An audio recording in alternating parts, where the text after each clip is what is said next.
Assalamualaikum warahmatullahi wabarakatuh. Perkenalkan, saya Naelsa Sadira dengan NIM 2210851020, mahasiswa Hubungan Internasional Universitas Andalas. Yang saya hormati, dosen pembimbing pertama saya yaitu Ibu Anita Afriani Sinulinga SIP MSI, dan dosen pembimbing kedua saya yaitu Bapak Dr. Firdaus Setiaka SIP MSI. Sebelumnya, di sini izinkan saya untuk menyampaikan seminar hasil skripsi saya yang berjudul Hambatan Implementasi Active WC dalam Combating Human Trafficking di Kamboja. Memasuki bab pertama yaitu latar belakang di mana perdagangan manusia merupakan salah satu pelanggaran hak asasi manusia yang paling serius karena melibatkan eksploitasi melalui paksaan, penipuan, ancaman, dan kekerasan. Bentuk eksploitasi tersebut beragam, mulai dari eksploitasi seksual dan kerja paksa hingga perdagangan organ tubuh manusia. Kejahatan ini tidak hanya merenggut kebebasan individu, tetapi juga mengancam keamanan manusia dan stabilitas sosial di banyak negara. Menurut Global Slavery Index, sekitar 3,8 juta orang di Asia Tenggara hidup dalam kondisi perbudakan modern. Angka tinggi ini dipengaruhi oleh beberapa faktor seperti yaitu adanya kemiskinan, lemahnya pengawasan migrasi, ketimpangan ekonomi, dan tingginya mobilitas lintas negara. Selanjutnya yaitu dalam konteks tersebut, khususnya Kamboja sebagai negara di kawasan Asia Tenggara menempati posisi kompleks sebagai negara asal, transit, sekaligus tujuan perdagangan manusia di kawasan ini. Kasus di Kamboja terus berkembang dan banyak didominasi oleh eksploitasi seksual serta kerja paksa. Menurut data UNODC 2022, sekitar 70% korban perdagangan manusia di Kamboja mengalami eksploitasi seksual dengan perkiraan sekitar 4.000 sampai 5.000 kasus per tahunnya. Nah, belakangan ini modus kejahatan juga bergeser ke eksploitasi digital melalui online scam yang melibatkan korban dari berbagai negara. Sebagai respon regional, ASEAN mengadopsi ASEAN Convention Against Trafficking in Person, especially Women and Children, atau yang kita kenal dengan Active WC, pada tahun 2015 sebagai instrumen hukum regional yang mengikat. Walaupun Kamboja telah meratifikasi Active WC, pelaksanaannya masih menghadapi beberapa hambatan. Nah, hal ini tercermin dari penurunan peringkat Kamboja dalam Trafficking in Person Report dari Departemen Amerika Serikat, yang dimana dari Tier 2 watchlist menjadi Tier 3 pada periode 2022 sampai dengan 2025, dan penetapan sebagai State Sponsor of Trafficking pada tahun 2024 yang menggambarkan adanya kesenjangan antara komitmen formal dan implementasi substantif kebijakan anti perdagangan manusia tersebut. Selanjutnya masuk pada rumusan masalah, di mana perdagangan manusia merupakan salah satu isu yang besar dan rumit di zona Asia Tenggara. ASEAN meluncurkan bentuk kerjasama dalam bidang hukum dan keamanan regional yang digunakan untuk menangani isu perdagangan manusia yang bernama Active WC. Meskipun Kamboja telah meratifikasi kerangka hukum regional tersebut, namun terdapat ketidaksesuaian antara komitmen normatif Kamboja terhadap Active WC dengan kondisi implementasi di lapangannya. Nah, penelitian ini melihat bahwa hambatan utama berasal dari faktor domestik seperti kapasitas institusi yang lemah, rendahnya kemauan politik, dan lemahnya integritas aparat penegakan hukum di Kamboja. Selanjutnya yaitu kerangka konseptual. Nah, dalam penelitian ini saya menggunakan pendekatan Security Sector Governance atau yang dikenal dengan SSG yang ditulis oleh Cornelius Friesendorf pada tahun 2009, yang dituliskan dalam bukunya yang berjudul Strategies Against Human Trafficking: The Role of the Security Sector. Nah, pemilihan kerangka konseptual ini digunakan untuk menganalisis mengapa implementasi Active WC di Kamboja belum berjalan secara substantif. Menurut Friesendorf, keberhasilan kebijakan anti-trafficking sangat ditentukan oleh bagaimana kualitas tata kelola sektor keamanan domestik suatu negara, yang mana artinya keberhasilan implementasi Active WC tidak cukup hanya dengan ratifikasi konvensi biasa itu saja atau pembentukan regulasi formal, tetapi juga bergantung pada bagaimana institusi sebuah negara bekerja di lapangan. Selanjutnya, Friesendorf memuat 3 variabel utama, yaitu variabel pertama yaitu functional capacity atau kapasitas fungsional. Variabel ini mengacu pada kesiapan institusi negara dalam menjalankan fungsi penegakan hukum, mulai dari bentuk kualitas sumber daya manusianya, infrastruktur kelembagaan, hingga kemampuan koordinasi antar lembaga. Friesendorf menjelaskan bahwa aparat keamanan harus memiliki kemampuan untuk mengidentifikasi korban human trafficking, menyelidiki jaringan perdagangan manusia, mengumpulkan bukti, serta bekerja sama dalam lintas batas lembaga. Nah, yang kedua yaitu adanya variabel political will atau kemauan politik, di mana dalam konsep SSG ini, political will ini tidak hanya berarti adanya pernyataan komitmen dari sebuah pemerintah, tetapi juga melihat sejauh mana negara tersebut benar-benar menjadikan isu trafficking ini sebagai prioritas nasional. Nah, menurut Friesendorf sendiri, dia menekankan bahwa komitmen politik harus diwujudkan melalui regulasi yang kuat, alokasi anggaran yang jelas, serta koordinasi lintas lembaga yang konsisten. Nah, selanjutnya yang variabel ketiga yaitu law enforcement integrity atau integritas penegakan hukum, di mana variabel ini berkaitan dengan kejujuran, independensi, dan tanggung jawab aparat penegak hukum dalam menjalankan tugasnya. Selanjutnya, Friesendorf menekankan serta menyebut juga bahwa korupsi dan kolusi antara aparat dan jaringan kriminal merupakan hambatan paling destruktif dalam implementasi sebuah kebijakan anti-trafficking. Selanjutnya yaitu metode penelitian, di mana jenis penelitian kali ini yaitu deskriptif dan deskriptif kualitatif. Batasan penelitian yaitu dari tahun 2015 hingga 2025. Unit dan tingkat analisisnya yaitu di mana unit analisisnya adalah Active WC, unit eksplanasinya adalah hambatan struktur domestik Kamboja. Level analisisnya adalah state level analysis yaitu Kamboja dengan konteks regional ASEAN. Nah, teknik pengumpulan data, di mana teknik pengumpulan data menggunakan metode studi kepustakaan atau library research dengan menggunakan data sekunder seperti dokumen resmi dari pemerintahan, artikel jurnal ilmiah, buku, dan berita. Selanjutnya itu teknik analisis data yang saya gunakan merujuk pada Miles and Huberman yang berupa reduksi data, di mana proses pemilihan, pemfokusan, penyederhanaan, dan mentransformasi data mentah dari lapangan. Dalam contoh, reduksi dilakukan berdasarkan fokus penelitian menggunakan keyword spesifik seperti hambatan dan struktur domestik. Nah, yang kedua yaitu adanya penyajian data, di mana tahap penyusunan informasi yang terstruktur yang memungkinkan penarikan kesimpulan. Hal ini melibatkan penghubungan dan perangkuman informasi dari tahap sebelumnya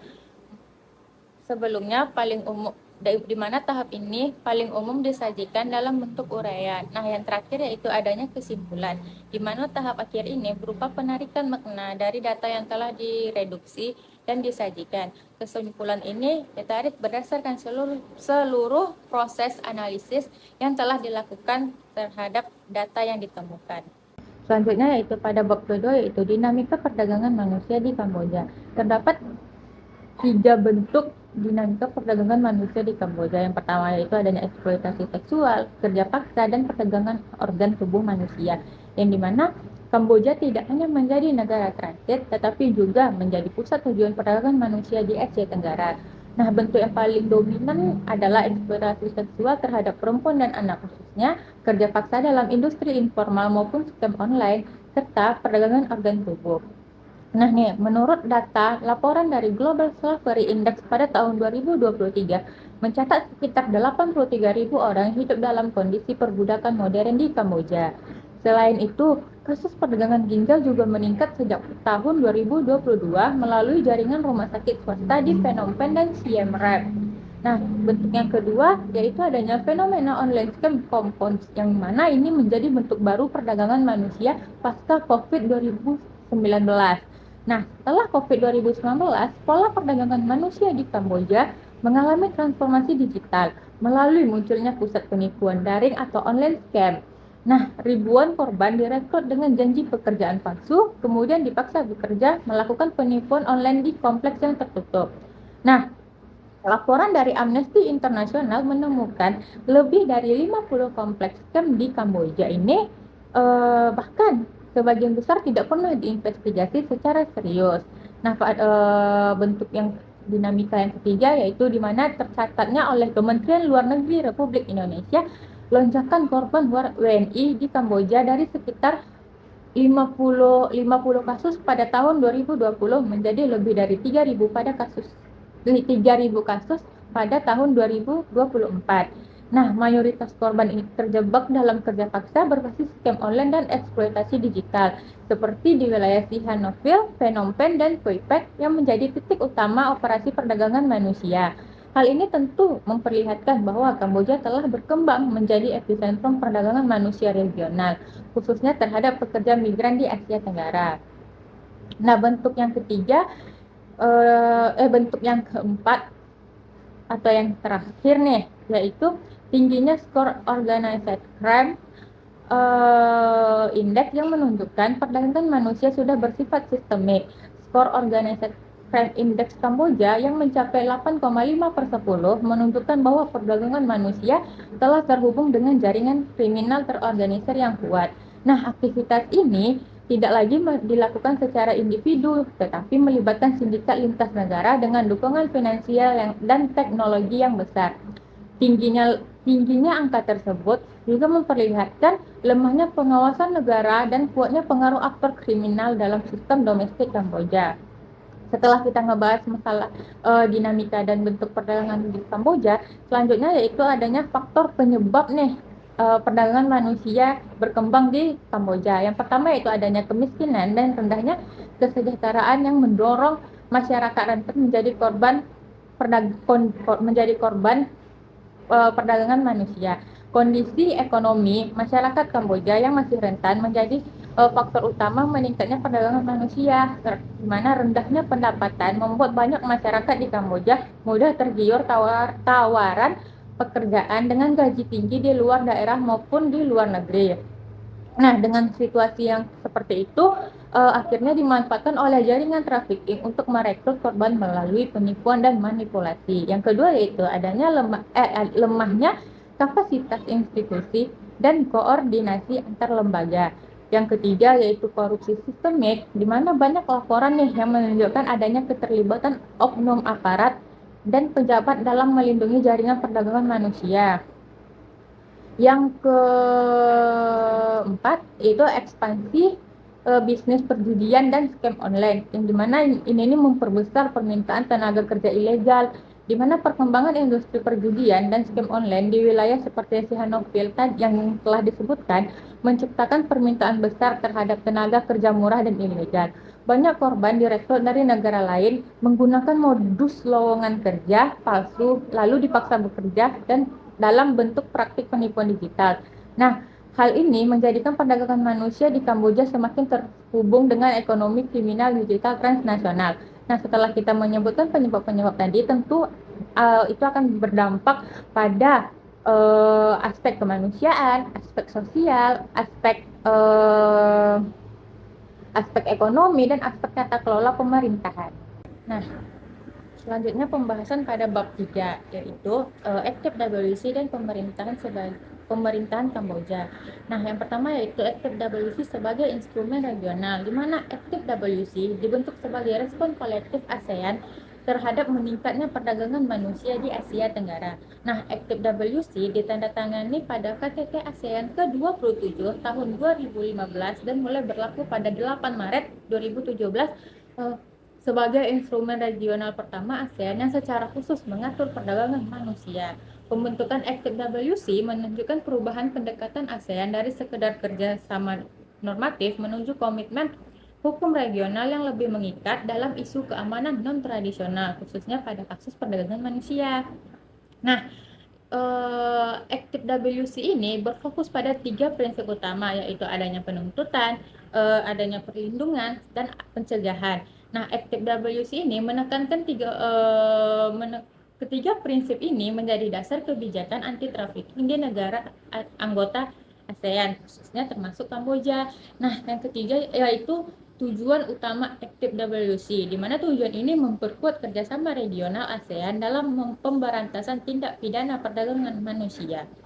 Active WC bertujuan meningkatkan koordinasi antar negara ASEAN dalam pencegahan, penegakan hukum, perlindungan korban, hingga rehabilitasi korban perdagangan manusia. Kamboja sendiri meratifikasi Active WC sebagai bentuk komitmen formal terhadap ASEAN.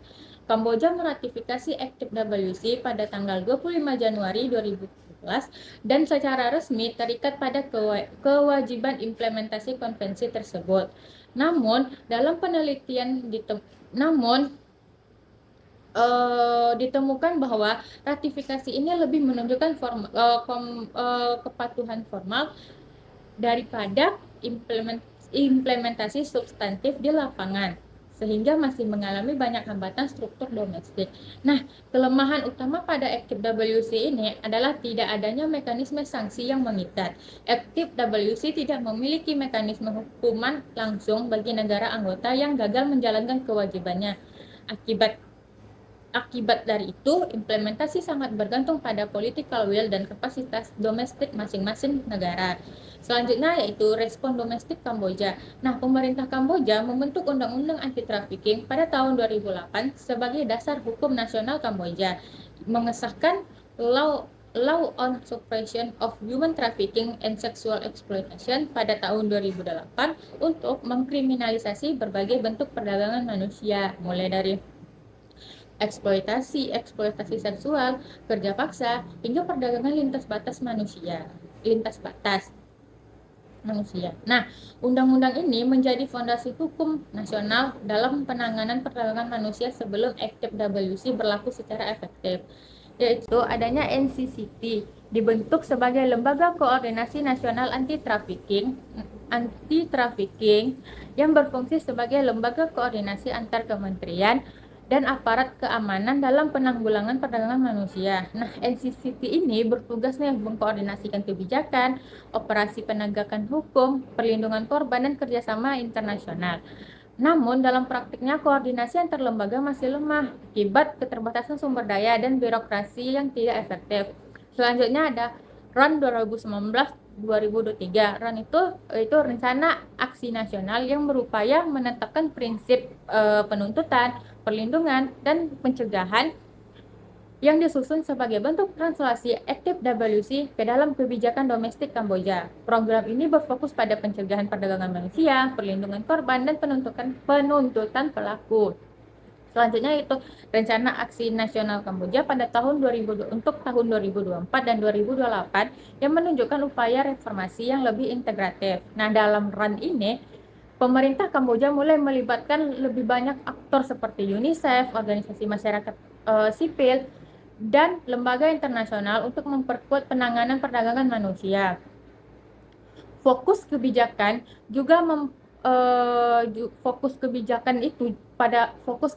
RAN itu juga diperluas pada isu pekerjaan migran dan eksploitasi digital berbasis scam online yang berkembang pesat pasca COVID 2019. Masuk ke inti pembahasan kita yaitu bab 4 yang dimana yaitu hambatan struktur domestik dalam pengimplementasian Active WC di Kamboja. Nah, pada variabel pertama Penelitian ini menemukan bahwa implementasi Active WC di Kamboja terhambat oleh lemahnya kapasitas institusi negara. Menurut pendekatan Security Sector Governance dari Cornell Friesendorf, kapasitas fungsional berkaitan dengan kesiapan sumber daya manusia, koordinasi antar lembaga, serta infrastruktur dan penegakan hukum. Nah, hasil temuannya itu, polisi, jaksa, dan hakim di Kamboja masih minim pelatihan teknis, terutama dalam menangani trafficking berbasis digital seperti online scam compound dan cyber slavery. Nah, akibatnya banyak aparat gagal mengidentifikasi korban maupun modus eksploitasi modern. Selain itu, Kamboja belum memiliki sistem manajemen perkara dan forensik digital yang memadai. Padahal kejahatan trafficking saat ini sudah menggunakan platform online, komunikasi terenkripsi, dan jaringan lintas negara. Permasalahan juga terlihat di luar Phnom Penh. Aparat daerah sering kali tidak mampu mengenali modus trafficking terselubung karena keterbatasan kemampuan teknis dan kurangnya akses pelatihan.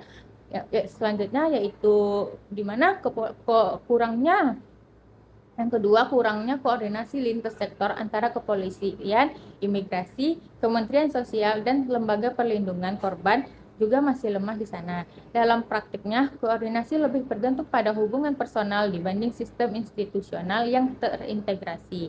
Akibatnya, program pencegahan tidak menjangkau daerah rawan trafficking dan early warning system belum berjalan secara efektif. Nah, hal dari hambatan kapasitas fungsional ini menunjukkan bahwa meskipun Active WC sudah diratifikasi, implementasi di lapangan tetap lemah karena negara belum memiliki kapasitas operasional yang cukup.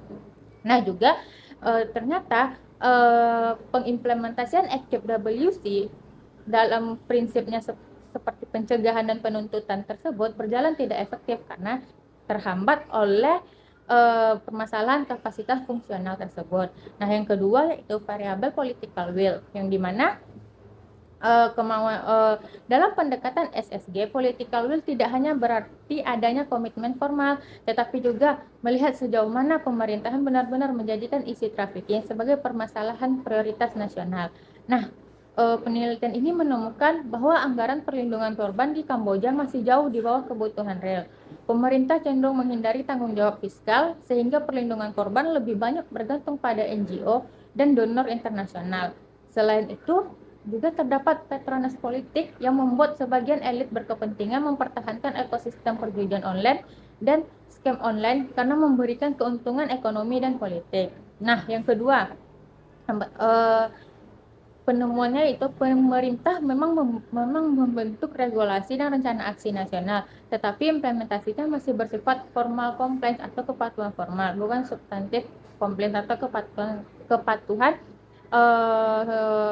substantif. Nah, di sini juga prinsip pencegahan juga cenderung hanya menyentuh permukaan dan belum menyasar akar masalah struktural seperti kemiskinan, ketimpangan gender, rendahnya pendidikan, dan kerentanan pekerja migran. Prinsip non-punishment di sini dalam Active Evolusi juga belum diinternalisasikan secara optimal.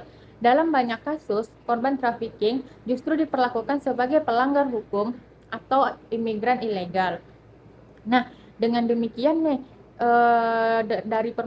dari hambatan political will ini, peneliti melihat bahwa lemahnya political will membuat reformasi anti trafficking di Kamboja berjalan setengah hati dan tidak menghasilkan perubahan substantif serta pengimplementasian prinsip-prinsip Active WC di Kamboja khususnya pada prinsip perlindungan dan prinsip pencegahan terhambat karena adanya hambatan dari segi kemampuan politik atau political will. Nah, lanjut yang ketiga yaitu variabel yang paling destruktif adalah law enforcement integrity atau integritas aparat penegakan hukum.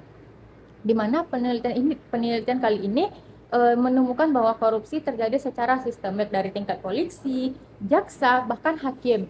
Budaya impunitas membuat pelaku yang memiliki koneksi politik seringkali terlindungi dari proses hukum. Hakim dan jaksa juga menghadapi tekanan politik dan risiko karir ketika menangani kasus yang melibatkan elit ekonomi maupun pejabat yang berpengaruh. Akibatnya, banyak kasus trafficking diputus dengan hukuman ringan yang jauh di bawah standar minimum Active WC. Bahkan, laporan internasional menunjukkan dugaan keterlibatan pejabat aktif dalam jaringan trafficking dan kompos di Kamboja. Kondisi inilah yang menjadi salah satu alasan kenapa Kamboja dilabeli sebagai State Sponsor of Trafficking pada tahun 2024 hingga 2025. Nah, rendahnya integritas aparat juga menunjukkan kepercayaan masyarakat. Banyak korban enggan melapor karena takut tidak mendapatkan perlindungan atau justru diskriminalisasi. Nah, siklus ini nih yang menciptakan efek domino. Di mana korupsi menyebabkan ketidakpercayaan membuat data kasus tidak menjadi akurat, lalu kebijakan dibuat menjadi tidak lebih tepat sasaran. Yang dimana artinya dalam konteks law enforcement integrity ini, masalah terbesar bukan hanya lemahnya hukum, tetapi lemahnya integritas institusi yang menjalankan hukum tersebut. Nah, di law enforcement ini, ketiga prinsip yang ada di implementasi di FKWC gagal diimplementasikan. Nah, masuk pada tahap akhir yaitu kesimpulan, di mana hambatan implementasi FKWC di Kamboja bukan akibat lemahnya instrumen regional, melainkan kondisi struktur domestik yang tidak menyediakan prasyarat minimum. Tiga hambatan yang telah dijelaskan yaitu functional capacity, political will, law enforcement integrity berinteraksi dan menciptakan efek domino yang melumpuhkan implementasi prinsip-prinsip FKWC secara bersamaan. Nah, Kamboja juga terjebak nih pada kepatuhan formal tanpa pernah mencapai kepatuhan substantif. Terbukti dari posisi Kamboja yang tetap berada pada tier 3 setelah berturut-turut terhitung dari tahun 2022 hingga 2025 dan bahkan dilabeli State Sponsor of Trafficking. Nah, penjelasannya yang dimana defisit functional capacity, negara lumpuh secara operasional hingga menghambat implementasi FKWC dari segi prinsip penuntutan dan pencegahan. Yang kedua yaitu rendahnya political will, negara yang pasif serta melindungi status quo yang menghambat implementasi FKWC dari segi prinsip perlindungan dan pencegahan. Yang ketiga yaitu krisis law enforcement integrity, di mana negara menjadi bagian dari masalah yang menghambat implementasi FKWC dari segi prinsip pencegahan dan penuntutan. Nah, dengan demikian ini juga penting nih dalam konteks hubungan internasional karena kasus ini atau konflik ini melibatkan kejahatan lintas negara, keamanan manusia, diplomasi antar negara, serta efektivitas kerjasama regional ASEAN dalam menangani ancaman keamanan non-tradisional.